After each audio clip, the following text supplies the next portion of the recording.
আদিকাণ্ড। অনেক দিন আগে আমাদের এই ভারতবর্ষে দশরথ নামে এক রাজা ছিলেন। সরজু নদীর ধারে অযোধ্যা নগরে তিনি রাজ্য করতেন। সেকালের অযোধ্যা নগর 48 ক্রোশ লম্বা আর 12 ক্রোশ চৌড়া ছিল। তাহার চারিদিকে প্রকাণ্ড দেয়ালের উপরে লোহার কাটা দেওয়া ভয়ঙ্কর অস্ত্র সকল সাজানো থাকিত। সেই অস্ত্রের নাম শতঘ্নি, কেননা তাহা চুরিয়া মারিলে একেবারে 100 লোক মারা পড়ে। তখনকার অযোধ্যা দেখিতে সুন্দরও ছিল। ছায়ায় ঢাকা পরিষ্কৃত পথ, ফুলে ভরা বাগান আর দামি পাথরের 7 তলা 8 তলা জমকালো বাড়িতে নগরটি জলমল করিত। এই সুন্দর অযোধ্যা নগরে সাদা পাথরের বিশাল রাজপুরীতে সাদা ছাতার নিচে বসিয়া মহারাজ দশরথ তাহার রাজ্য কাজ দেখিতেন। দৃষ্টি, বিজয়, অকুব, জয়ন্ত, সুমন্ত্র, সুরাষ্ট্র, ধর্মপাল আর রাষ্ট্রবর্ধন নামে তাহার 8 জন মন্ত্রী এমন বিদ্বান, বুদ্ধিমান আর ধার্মিক ছিলেন যে তাহারা দেশে একটি অন্যায় কাজ করিতে দিতেন না। সেই দেশে চোর ডাকাত ছিল না, ভালো ছাড়া মন্দ কাজ কেউ করিত না। ভালো খাইয়া, ভালো পড়িয়া, ভালো বাড়িতে থাকিয়া সকলেই দিন যাইত। রাজা দশরথ তাহাদিগকে এত স্নেহ করতেন যে আর কোনো রাজা তেমন করিতে পারিতেন না। দশরথকেও তাহারা তেমনই করিয়া ভালোবাসিত। হায়, এমন রাজা দশরথ, তাহার একটি ছেলেও ছিল না। ছেলে নাই বলিয়া তিনি ভারী দুঃখ করতেন।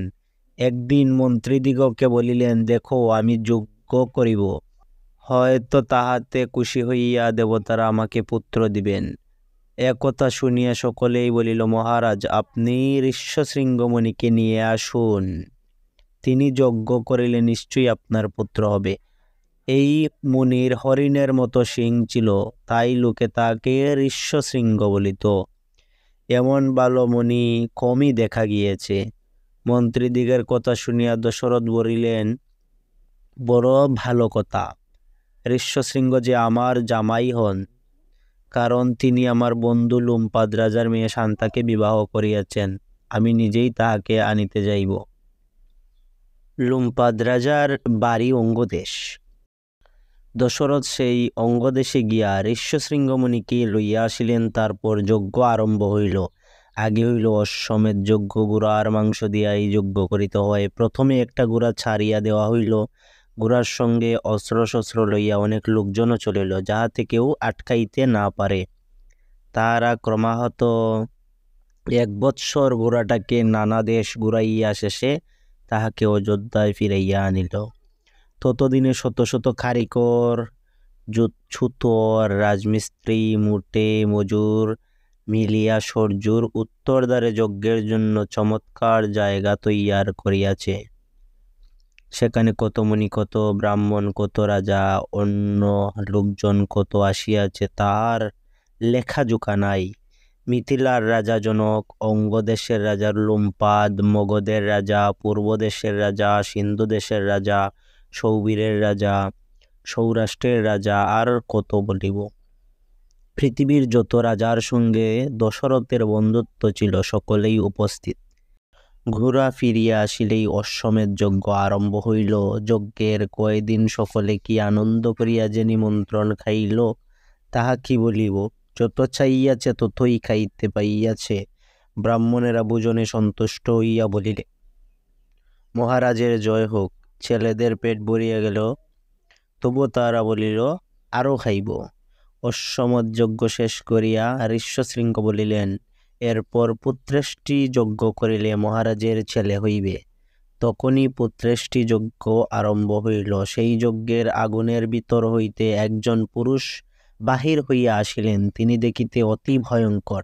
তাহার শরীরে পাহাড়ের মতো উঁচু, রং কালো, চোখ লাল, দাড়ি গোঁফ সিংহের কেশরের মতো, পরনে লাল কাপড়, তার হাতে রূপার ঢাকা দেওয়া সোনার তালা, তাহাতে চমৎকার পায়েস। সেই ভয়ঙ্কর পুরুষ দশরথ দিগকে বললেন, মহারাজ, ব্রহ্মা নিজ হাতে এই পায়েস রাধিয়া পাঠাইছেন, ইহা রানীদিগকে খাইতে দাও, নিশ্চয়ই তোমার পুত্র হইবে।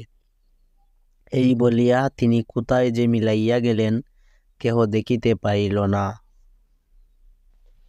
দশরথের কি আনন্দ! এই পায়েস রানীদিগকে খাইতে দিলেই তাহার পুত্র হইবে।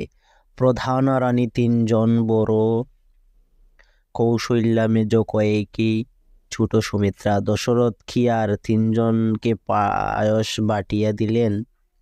বলিতেছি, প্রথমেই সেই পায়েসের অর্ধেকটা লইয়া খানিক সুমিত্রার জন্য আর বাকি কৌশল্যার জন্য রাখিলেন। তারপর অন্য অর্ধেকেরও খানিকটা সুমিত্রার জন্য আর বাকিটা কইকের জন্য রাখা হইল। বেশ সহজ হিসাব। তিন রানীতে মিলিয়া মনের সুখে পায়েস খাইলেন। তাহার কিছুদিন পরেই তাহাদের দেবতাদের মতো 4টি ছেলে হইল। কৌশল্যার 1টি, কইকের 1টি আর সুমিত্রার 2টি। দশরথের পুত্র হইয়াছে শুনিয়া সকলেই যে আনন্দিত হইল তাহাতে আর সন্দেহ কি। ব্রাহ্মণ আর গরিব দুঃখীদের তো আনন্দ হইবার কথা, কারণ তাহারা অনেক টাকা করে পাইল। ছেলে 4টি 11 দিনের হইলে পুরোহিত বশিষ্ঠমুনি তাহাদের নাম রাখিলেন। সকলের বড় ছেলেটি হচ্ছে কৌশল্যার, তাহার নাম হইল রাম। তাহার পরেরটি কইকের, তাহার নাম হলো ভরত। আর সুমিত্রার 2টি ছেলে, তাহাদের নাম হইল লক্ষণ আর শত্রুঘ্ন। ছেলে 4টি যেমন সুন্দর তেমনি বুদ্ধিমান আর তেমনি তাহাদের মিষ্ট স্বভাব। ভালো ছেলেদের যত রকম গুণ থাকিতে হয় তাহার কিছুই কম ছিল না তাদের মধ্যে। অল্প দিনের ভিতরে তাহারা যার পর্ণায় বিদ্বান আর বীর হইয়া উঠিলেন।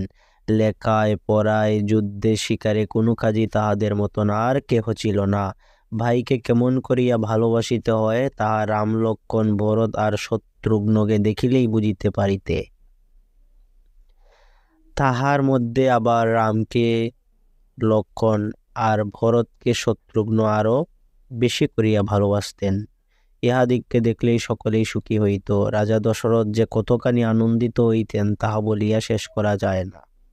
একদিন রাজা দশরথ পুরোহিত আর মন্ত্রীদিগকে লইয়া ছেলেদের বিবাহের পরামর্শ করতেছেন। এমন সময় বিশ্বামিত্র মুনি তাহার সহিত দেখা করিতে আসিলেন।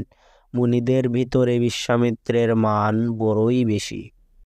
তাহার মতো তপস্যা খুব কম লোকই করিয়াছে, তেমন ক্ষমতাও খুব কম লোকেরই আছে। তাহাতে আবার লোকটি বিলক্ষণ, একটু রাগী। এরূপ লোককে যেমন করিয়া আদর যত্ন করিতে হয় দশরথ তার কিছুই বাকি রাখিলেন না। তারপর বলিলেন, মণি ঠাকুর, আপনি যে আসিয়াছেন আমার বড়ই সৌভাগ্য, আর ইহাতে আমি খুবই সুখী হইলাম। এখন আপনি কি চাহেন বলুন, তাহাই দিতেছি। দশরথ ভাবিয়াছিলেন মুনি টাকা করে চাইবেন, কিন্তু মুনি যা চাইলেন তাহাতে তাহার প্রাণ শুকাইয়া গেল। বিশ্বামিত্র বলিলেন, মহারাজ, আমি যেই জন্য আসিয়াছি তাহা শুনো। আমি একটা যজ্ঞ করিয়াছিলাম, ইহার মধ্যে মারিচ আর সুবাহু নামে রাক্ষস আসিয়া তাহাতে মাংস ডালিয়া সব নষ্ট করিয়া দিয়াছে। শুনিয়াছি রাবণ নামে একটা ভয়ঙ্কর দুষ্ট রাক্ষস আছে, ইহারা তাহারই লোক। তুমি যদি 10 দিনের জন্য তোমার রামকে আমার সঙ্গে দাও তবে সে রাক্ষস দুটাকে মারিয়া দিতে পারে। রাম ছাড়া আর কেহ এ কাজ করিতে পারিবে না। রাম এখন বড় হইয়াছে আর বীরও যেমন তেমন হয় নাই। রাক্ষসের সাধ কি আছে যে তাহার সঙ্গে যুদ্ধ করে? তোমার কোনো ভয় নাই, রামকে দিয়া আমার এই কাজ করাইয়া দাও, ইহাতে ভালো হইবে। মনের কথা শুনিয়াই তো দশরথ কাঁপিতে কাঁপিতে অজ্ঞান হইয়া গেলেন। খানিক পরে সুস্থ হইয়া বলিলেন, মণি ঠাকুর, আপনার পায়ে পড়ি, আমি রামকে দিতে পারব না। আমার রাম কি এই সকল ভয়ানক রাক্ষসের সঙ্গে যুদ্ধ করিতে পারবে? না হয় আমি নিজেই অনেক লোকজন লইয়া আপনার যজ্ঞ পাহারা দিব, রামকে সারিয়া দিন। ইহাতে বিশ্বামিত্র এমন রাগিয়া গেলেন যে তাহার রাগ দেখিয়া দেবতারা পর্যন্ত অস্থির। যে সর্বনাশে মুনি ইহা আরো বেশি রাগ করিলে কি আর রক্ষা ছিল। কাজেই তখন বশিষ্ঠ মুনি রাজাকে অনেক বুঝাইয়া বললেন, মহারাজ, শীঘ্রই রামকে আনিয়া দিন, ইহাতে রামের ভালো হইবে।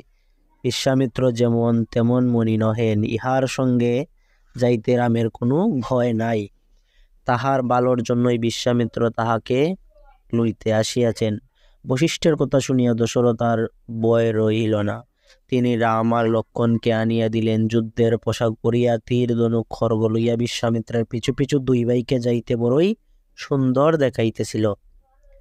রাজা আর রানীরা তাহাদের মাথায় চুমা খাইয়া তাহাদিগকে আশীর্বাদ করিলেন, আর সকলেই বলিল তোমাদের ভালো হোক। খানিক দূরে গিয়া বিশ্বামিত্র রামকে বললেন, বাছা, ওই সরজুর জলে মুখ ধুইয়া আসো, আমি তোমাকে বলা আর অতি বলা নামক মন্ত্র দিব। এ মন্ত্র জানিলে তোমার পরিশ্রম বা অসুখ হইবে না, কেহ তোমার ক্ষতি করিতে পারবে না, আর এ যুদ্ধে সকলেই তোমার কাছে হারিয়া যাইবে। রাম নদীতে মুখ ধুইয়া মুনির নিকট মন্ত্র লইলেন। তখন তাহার মনে হইল যেন তাহার শরীরের তেজ অনেক বাড়িয়া গিয়াছে। রাত্রি হইলে তিনজনের সরজুর ধারে ঘাসের উপর ঘুমাইয়া রহিলেন। উঠিয়া আবার পথ চলিতে লাগিলেন। সেদিনকার রাত্রি কাটিল অঙ্গদেশের মুনিদের আশ্রমে। এইখানে আসিয়া সূর্য নদীর গঙ্গার সহিত মিলিত হইয়াছে। পরদিন মুনিরা একখানি সুন্দর নৌকা আনিয়া তাহাদিগকে গঙ্গা পার করিয়া দিলেন। ওপারে ভয়ানক বন, সেই বনে তারকা নামে এক রাক্ষসী থাকে, তাহার গায়ে 1000 হাতির জোর। আগে এখানে সুন্দর দেশ ছিল, তাহাতে কতই লোকজন বাস করিত। এই তারকা আর তাহার পুত্র মারিদ সেই সকল লোকজনকে খাইয়া দেশটি একেবারে নষ্ট করিয়া ফেলিয়াছে। এখন সেখানে ভয়ানক বন, সেই বনে মানুষ গেলেই তারকা ধরিয়া খায়। বিশ্বামিত্র রামকে বলিলেন, বাছা, রাক্ষসটাকে মারিতে হইবে। রাম বললেন, আচ্ছা। এই বলিয়া তিনি ধনুকের গুণ ধরিয়া খুব জোরে টঙ্কার দিলেন। ধনুকের গুণ টানিয়া হঠাৎ ছাড়িয়া দিলে টং করিয়া একটা শব্দ হয়, তাহাকেই বলে টঙ্কার। রাম ধনুকে এমনই টঙ্কার দিলেন, তাহা শুনিয়া বনের জন্তুরা মনে করিল বুঝি সর্বনাশ উপস্থিত। সেই শব্দে তারকাও প্রথমে চমকিয়া গিয়াছিল,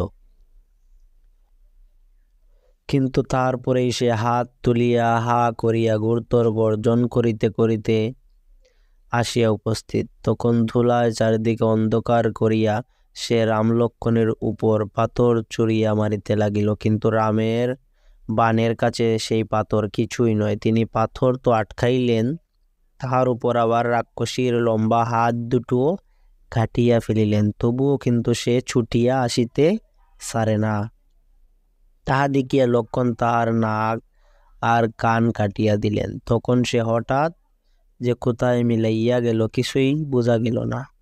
হাত নাই, তবুও বড় বড় পাথর ছুঁড়িয়া মারে, কিন্তু কোথায় হইতে আছে দেখা যাইতেছে না। তখন রাম কেবল শব্দ শুনিয়াই সেই শব্দের দিকে তীর ছুড়লেন। এমন ভয়ানক তীর ছুড়লেন যে রাক্ষসী তাহার জীবনে আর কখনো এত তীর খায় নাই। লুকাইয়া থাকিবার ঝুঁকি, তীরের জ্বালায় অস্থির হইয়া শেষটা তাহাকে দেখা দিতেই হইল। আর রামও অমনি এক বাণে একেবারে তাহার বুক ফুটা করিয়া দিলেন। তখন ভয়ানক চিৎকার করিয়া তারকা মরিয়া গেল। দেবতারা আকাশ হইতে রামের যুদ্ধ দেখিয়া বড়ই সন্তুষ্ট হইলেন। আর বিশ্বামিত্রের তো কথাই নাই, তিনি রামকে কি বলিয়া আশীর্বাদ দিবেন আর কি বলিয়া এই সুখী করিবেন তাহাই ঠিক করতে পারিতেছেন না। সে রাত্রি তাহাদের বনেই কাটিল। সকালে উঠিয়া বিশ্বামিত্র রামকে বললেন, বাছা, আমি তোমার উপর সন্তুষ্ট হইয়াছি, তাই তোমাকে কতকগুলি আশ্চর্য অস্ত্র দিব। এই সকল অস্ত্র থাকলে কেউই তোমার সঙ্গে যুদ্ধ করিতে পারবে না। এই বলিয়া বিশ্বামিত্র পূর্বমুখে বসিয়া মনে মনে অস্ত্রদিগকে ডাকিতে লাগিলেন। আর এমনই নানারূপ আশ্চর্য এবং ভয়ঙ্কর অস্ত্র সেখানে আইয়া উপস্থিত হইল। ধর্মচক্র, কালচক্র, বিষ্ণুচক্র, ইন্দ্রচক্র, ব্রহ্মশির, ঐশিক ব্রহ্মাস্ত্র, ধর্মপাশ, কালপাশ, বরুণ পাশ, শুষ্ক অশনি, আর্দ্র অশনি, পৈনাক, নারায়ণ, শিকর, বায়ব্য, হয়শির, ক্রৌঞ্জ, খঙ্কাল, মূষল, কপাল, খিঙ্কিনি, নন্দন, মোহন, প্রস্বাপন, প্রশমন, বর্ষণ, শোষণ, সন্তাপন, বিলাপন, মাদন, মানব, তামস, সৌমন, সংবর্ত, আরো কত নাম করিব। এই সকল চারা আরো অনেকগুলো অস্ত্র, শক্তি, খড়গ, গদা, শূল, ব্রজ ইত্যাদি বিশ্বামিত্রের ডাকে সেখানে আসিয়া উপস্থিত হইল। তাহারা জোড়হাত করিয়া রামকে বলিল, রাম, আমরা এখন তোমার হইয়াছে, তুমি যাহাই বলিবে তাহাই করিব। রাম একে একে তাহাদিগকে সকলের গায়ে হাত দিয়া বলিলেন, এখন যাও, আমি যখন ডাকিব তখনই আসিবে। অস্ত্রেরা আচ্ছা তাই হইবে বলিয়া যেখান হইতে আসিয়াছিল সেখানেই চলে গেল। ইহার পর তাহারা একটি সুন্দর স্থানে আসলেন। সেই স্থানটি দেখিয়া রাম বললেন, কি সুন্দর জায়গা গুরুদেব, এখানে কে থাকেন? বিশ্বামিত্র বললেন, এই স্থানের নাম সিদ্ধাশ্রম। এখানে আগে কশ্যপ মুনি থাকতেন। তিনি তাহার স্ত্রী অদিতি দেবীর সহিত 1000 বৎসর এখানে থাকিয়া তপস্যা করিয়াছেন। তাহাদের তপস্যায় সন্তুষ্ট হইয়া বিষ্ণু নিজে তাহার পুত্র হইয়া জন্মেন। সেই ছেলের নাম হচ্ছিল বামন। তিনি অনেক আশ্চর্য কাজ করিয়াছেন। এখন আমি এই স্থানে থাকিয়া তপস্যা করি, এইখানে দুষ্ট রাক্ষসেরা আমাদের যজ্ঞ নষ্ট করিতে আসে, সেই দুষ্ট দিককে তুমি মারিবে। এই কথা বলিতে না বলিতেই তাহারা আশ্রমে আসিয়া উপস্থিত হইলেন। তারপর ঠিক হইল পরদিন যজ্ঞ আরম্ভ হইবে। যজ্ঞের দিন ভোরে আসিয়া রাম লক্ষ্মণ বিশ্বামিত্রকে বললেন, মণি ঠাকুর, রাক্ষসেরা কখন আসিবে ঠিক করিয়া বলিয়া দিন। বিশ্বামিত্র তখন চক্ষু বুজিয়া চুপ করিয়া বসিয়াছিলেন। রাম লক্ষ্মণের কথায় কোনো উত্তর দিলেন না। অন্য মণিরা বলিলেন, রাজপুত্র, উনি মৌনে বসিয়া আছেন, উনাকে 6 রাত্রি ঐরূপ চুপ করিয়া থাকিতে হইবে, কথা বলিতে পারিবেন না। এই 6 রাত্রি তোমরা খুব সাবধান হইয়া তপোবন পাহারা দাও। রাম লক্ষ্মণ তখন অস্ত্রশস্ত্র লইয়া পাহারা দিতে আরম্ভ করিলেন। দিন নাই, রাত নাই, চোখে ঘুম নাই, কালি কখন রাক্ষস আসে সেদিকেই তাহাদের মন। এই রূপে 5 দিন চলিয়া গেল। 6 দিনের দিন তাহার আরো বেশি করিয়া পাহারা দিতে লাগিলেন। এমন সময় দপ করিয়া যজ্ঞের বেদী জ্বলিয়া উঠিল। তখন সঙ্গে সঙ্গে আকাশে ভয়ানক শব্দ, আর যজ্ঞের জায়গায় রক্তবৃষ্টি। তখন রাম উপরের দিকে চাইয়া দেখিলেন যে মারিচ আর সুবাহু সঙ্গে বড় বড় বিকটাকার রাক্ষসেরা দল বাঁধিয়া যজ্ঞ নষ্ট করতে আসিয়াছে। তাহা দেখিয়া রাম মরিচের বুকে মানবাস্ত্র নামক বাণ ছুড়িয়া মারলেন। বাণের ছুটে সে বেচারা অজ্ঞান হইয়া ঘুরিতে ঘুরিতে একেবারে 100 যোজন দূরে সমুদ্রে গিয়া পড়িল। তারপর রাম অগ্নেয়াস্ত্র ছুড়িলে তাহার গা খাইয়া সুবাহু সেখানেই মরিয়া গেল। বাকি রাক্ষসগুলো মারিতে খালি বায়ব্য অস্ত্র ছাড়া আর কিছুই দরকার লাগে নাই। তখন মুনিগণের যে কি আনন্দ হইল তাহা কি বলিব। অনেক পরিশ্রমের পর সেই রাত্রিতে লতাপাতার বিছানায় রাম লক্ষ্মণ বড়ই সুখে ঘুমাইলেন। পরদিন সকালে মণিরা বললেন, চলো বাবা, মিথিলায় যাই, সেখানকার রাজা জনক যজ্ঞ করিবেন, তাহা দেখিতে হইবে। আর সেখানে একখানা ভয়ঙ্কর ধনুক আছে, তাহাতে এত জোর যে দেবতা, গন্ধর্ব, রাক্ষস, মানুষ কেহই তাহাকে গুণ দিতে পারে নাই। সেই ধনুকখানাও দেখিতে হইবে। এই বলিয়া মুনিরা মিথিলায় যাইবার জন্য জিনিসপত্র বাঁধিয়া লইলেন। জিনিস নিতান্তই কম ছিল না, 100 খানা গাড়ি তাহাতেই বোঝাই হইয়া গেল। সবুজ শস্যের ক্ষেত দিয়া তাহাদের চলিবার পথ। সেই পথে যাইবার সময় রাম লক্ষ্মণের বড়ই ভালো লাগতেছিল। সেদিনকার রাত্রিতে তাহাদের শূন্যদের ধারে আসিয়া রইলেন। তারপরের রাত্রি গঙ্গার ধারে, তারপরের রাত্রি বিশালা নগরে কাটিল।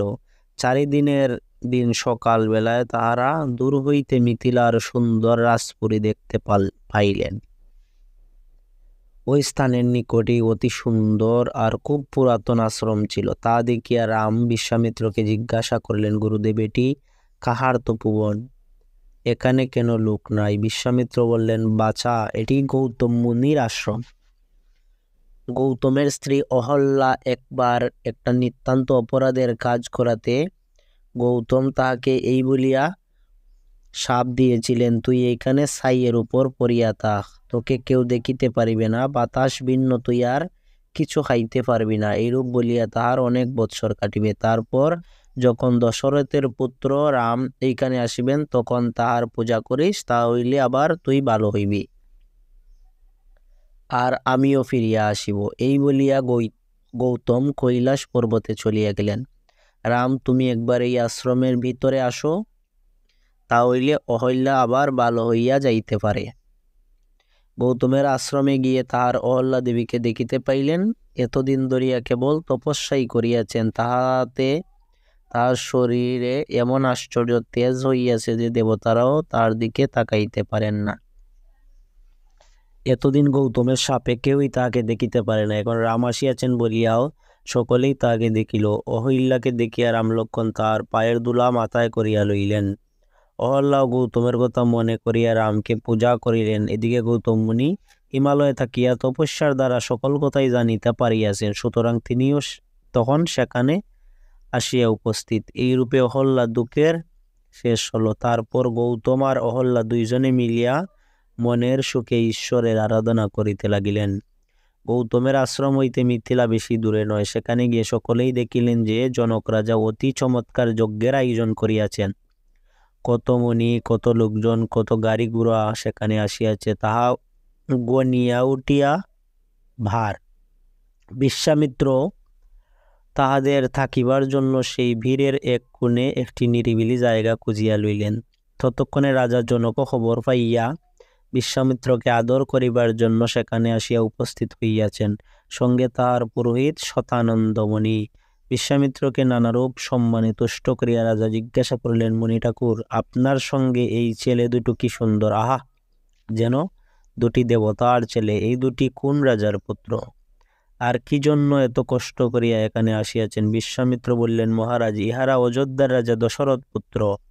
সিদ্ধাশ্রমে রাক্ষসদিগকে মারিয়া তারপর গৌতমের আশ্রমে অহল্যার কষ্ট দূর করিয়া এখানে আসিয়াছেন। এখন ইহাদের সেই শিবের ধনুক দেখিবার ইচ্ছা। জনকের পুরোহিত শতানন্দমণি গৌতমের বড় ছেলে। তিনি যখন শুনিলেন যে তাহার মাতা আবার ভালো হইয়াছেন, তখন কি আর অনেক আনন্দ হইল তাহার মনে। তিনি রামকে যে কতই স্নেহ দেখাইলেন আর বিশ্বামিত্রের কত প্রশংসা করলেন, তাহা বলিয়া শেষ করা যায় না। তিনি বুঝিতে পারিয়াছেন যে বিশ্বামিত্রই রামকে আনিয়া তাহার মায়ের দুঃখ দূর করিয়াছেন। পরদিন সকালবেলা বিশ্বামিত্র জনককে বললেন, মহারাজ, সেই ধনুকখানি রাম লক্ষ্মণ একবার দেখিতে চাহেন। জনক বলিলেন, ধনুকের কথা বলি শুনুন। এই ধনুক আগে শিবের ছিল। শিব একবার দেবতাদের উপর ছটিয়া গিয়া এই ধনুকে হাতে তাহাদিগকে তাড়া করিয়াছেন, কিন্তু দেবতারা অনেক মিনতি করায় খুশি হইয়া ধনুকখানা তাহাদিগকেই দিলেন। দেবতারা আবার রাজা আবার দেবরাজ রাজের নিকট তাহা রাখেন। এই দেবতারা আমার পূর্বপুরুষ। ইহার পর একদিন আমি লাঙল দিয়া যজ্ঞের স্থান চষিতেছিলাম। এমন সময় আমার লাঙলের মুখের কাছে পৃথিবী হইতে এক পরমা সুন্দরী কন্যা উঠিল। সেই মেয়েটি এতদিন আমার ঘরে থাকিয়া এখন বড় হইয়াছে। লাঙলের মুখে উঠিয়াছিল বলে আমি তার নাম রাখিয়াছি সীতা। আমার প্রতিজ্ঞা এই যে শিবের এই ধনুক যে গুণ দিতে পারবে, আমি তাহাকেই এই মেয়ে দিব। তারপর কত রাজা আসিয়াছে, কিন্তু তার ধনুকে কি গুণ দিবে তা তুলিতেই পারে না। তখন তাহারা ভয়ানক চটিয়া গিয়া আমার সঙ্গে যুদ্ধ করিতে আসিল। আমি অনেক কষ্টে দেবতাদের সাহায্য লইয়া শেষে শত্রুদিগকে তাড়াই। এখন সেই ধনুক আমি আর রাম লক্ষ্মণকে দেখাইব। রাম যদি পারে তাহাতে গুণ দিতে, তবে তিনি সীতাকে পাইবেন। তখন জনকের হুকুমে ধনুকখানা বাড়ির ভিতর হইতে বাইরে আনা হইল 8 চাকার গাড়ির উপরে। লোহার সিন্দুকের মধ্যে ধনুকখানি রহিয়াছে। আহা, টানিয়া আনিতে 5000 জোয়ান কাহিল। রাম সেই ধনুক দিকে কহিলেন, এটাতে গোল দিতে হইবে নাকি?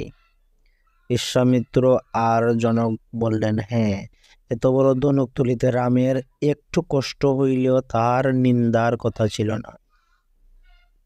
কিন্তু কষ্ট হওয়া দূরে থাকুক, বরং সে কাজটা খুব সহজেই বোধ হইল। যেই ধনুক তুলা এমনি তাহাতে গুণ ছড়ানো। তারপর গুণ ধরিয়া এক টান দিতেই ধনুক ভাঙিয়া একেবারে 2 খান। এমনি সহজে রাম সেই ধনুক ভাঙিলেন। কিন্তু রাম তা সহজেই ভাঙিলেন বলিয়া তো ধনুকখানি সহজ ছিল না। আর সেই ধনুক ভাঙার ব্যাপার কারণ যেমন তেমন ব্যাপার হইয়াছিল বলিয়া মনে হয় না, কারণ তাহার শব্দে বিশ্বামিত্র, জনক আর রামলক্ষণ ছাড়া সকল লোক চিৎপাত হইয়া অজ্ঞান হইয়া গিয়াছিল। তখন জনক বলিলেন, রামের গায়ে আশ্চর্য জোর, এমন আর কাহারও নাই, আমি ইহার সঙ্গেই সীতার বিবাহ দিব। তখন পত্র লইয়া দূতেরা দশরথকে আনিয়া অযোধ্যায় চলিল। দশরথ তাহাদের মুখে সকল কথা শুনিয়া বিলম্ব করিলেন না। পরদিনই বশিষ্ঠ অন্য অন্য পুরোহিত ব্রাহ্মণ প্রভৃতিকে সঙ্গে লইয়া তিনি মিথিলায় যাত্রা করিলেন। ধন রত্ন গাড়ি ঘোড়া সৈন্য সামন্ত কত সঙ্গে লইয়া তাহার লেখাযোগ নাই।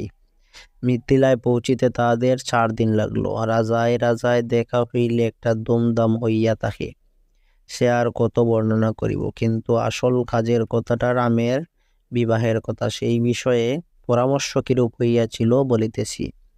জনক রাজার আরো একটি মেয়ে ছিল, তার নাম উর্মিলা। তাহা ছাড়া জনকের ভাই কুশধ্বজের 2 মেয়ে ছিল, তাদের নাম মান্ডবী আর শ্রুতকীর্তি। রাম, লক্ষণ, ভরত, শত্রুঘ্ন এই 4টি ভাইয়ের সঙ্গে সীতা, উর্মিলা, মান্ডবী, শ্রুতকীর্তি এই 4 বোনের বিবাহ হইল। বেশ ভালো হয় না? সুতরাং স্থির হইল যে রামের সহিত সীতার, লক্ষণের সহিত উর্মিলার, ভরতের সহিত মান্ডবী আর শত্রুঘ্নের সহিত শ্রুতকীর্তির বিবাহ হইবে। সুন্দর সময়ে অগ্নিসাক্ষী করিয়া মহাধুমধামে শুভ কার্য শেষ হইল। সেই দিন মিথিলায় কি আনন্দ হইয়াছিল, যেদিকে তাকাও কেবল আলো আর নিশান, আর ধূপধুনা আর মণিঠাকুর, আর কত শঙ্খ ঘণ্টা, আর কত ঢাকঢোল আর হাতিঘোড়া, আর মিঠাই সন্দেশ, আর ভিখারি বৈষ্ণব, আর হাসি তামাশা, ছুটাছুটি, ভোজন, কোলাহল কোলাহল আর কোলাহল। পরদিন সকালে বিশ্বামিত্র হিমালয়ে চলিয়া গেলেন। দশরথ অযোধ্যায় যাইবার আয়োজন করিতে লাগিলেন। জনক প্রত্যেক মেয়েকে কি দিয়াছিলেন শুনিবে? প্রত্যেক মেয়েকে তিনি 1 লক্ষ গরু দিয়াছেন, আর হাতি, ঘোড়া, সিপাহী, সোনা, রূপা, মণি, মুক্তা, রেশমি কাপড়, কম্বল ইত্যাদি কত যে দিয়াছেন, আমি আর তার হিসাব দিতে পারিব না। ইহার উপর আবার 100 করিয়া সখী, 100 দাসী, আর 100 চাকর, এই রূপে আদর যত্ন করিয়া জনকের সকলকে বিদায় করিলেন। দশরথ মনের সুখে অযোধ্যায় চলিলেন। এমন সময় দেখো কি সর্বনাশ উপস্থিত। পাখিরা চেঁচাইতেছে, জন্তুরা ছুটিয়া পলাইতেছে, পৃথিবী কাঁপিতেছে, জ্বর বহিতেছে, গাং ভাঙিয়া পড়িতেছে, সূর্য ডাকিয়া গিয়াছে। চারিদিকে অন্ধকার, সকলে ভয়ে অস্থির, না জানি এর কি বিপদ হইবে। বিপদ যে কি তা জানিতেও বিলম্ব হইল না, কারণ তখনই পরশুরাম আসিয়া উপস্থিত হইলেন। যে মানুষ পথ দিয়া চলিবার সময় এমন কাণ্ড হয়, তিনি যে কেমন ভয়ঙ্কর লোক তাহা বুঝিতেই পারো। তাহার শরীরটা যেন একটা পাহাড়, চোখ দুটো যেন আগুনের গোলা, হাতে একখানি ধনুক আছে, তাহা সেই জনক রাজার ধনুকের চেয়ে নিতান্ত কম নহে।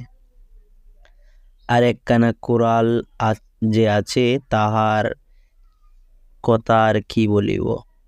কুড়াল কাঁধে ফিরেন বলিয়া তাহার পরশু অর্থাৎ কুড়লের আম হইয়াছে। এই কুড়াল দিয়া তিনি 1 বার নয়, 2 বার নয়, ক্রমাগত 21 বার ক্ষত্রিয় দিগকে কাটিয়া খণ্ড খণ্ড করিয়াছেন। তাহাদের অপরাধ এই যে কার্তবীর্যার্জুন নামক তাহাদের একজন, তাহার বাপ যমদগ্নি মুনিকে মারিয়া ফেলে। এতদিন তাহার রাগটা একটু কমিয়া গিয়াছে, এখন আর ক্ষত্রিয় দেখলেই তাহাকে ধরিয়া মারেন না। কিন্তু রামের উপর তিনি বড়ই চটিয়া গিয়াছেন। তিনি আসিয়া রাম সম্মুখে দেখিতে পাইয়াই বললেন, তুমি নাকি বড় বীর হইয়াছ, শিবের ধনুক ভাঙিয়াছ বটে। আচ্ছা, আমি এই আর একখানি ধনুক আনিয়াছি, একখানিতেও একবার তীর সরাইয়া টানো দেখি, যদি পারো তবে তোমার সহিত যুদ্ধ করিব। ইহা শুনিয়া দশরথের বড় ভয় হইল। তিনি মনে করিলেন, না জানি এই সর্বনেশে মানুষ রামের কি ভয়ানক অনিষ্টই করিবেন। তাই তিনি রামকে ছাড়িয়া দিবার জন্য পরশুরামকে অনেক মিনতি করলেন, কিন্তু পরশুরাম কি শুনেন? তিনি রামকে বললেন, বিশ্বকর্মা দোকানি বড় ধনুক প্রস্তুত করিয়াছিলেন, তাহার একখানি তুমি ভাঙিয়াছ, আর একখানি আমার হাতেই আছে। এখানি সেখানকার চেয়ে কম নয়। এখন বলিতেছি, আমার এই ধনুকখানিতে তীর চড়াও, দেখি তুমি কেমন ক্ষত্রিয়। ক্ষত্রিয়কে দেখি তুমি কেমন ক্ষত্রিয় বলিলে পরই অপমানের কথা হয়, সে তাহা কিছুতেই সহিয়া থাকিতে পারে না। কাজেই রাম তখন বললেন, আচ্ছা তবে দেখুন।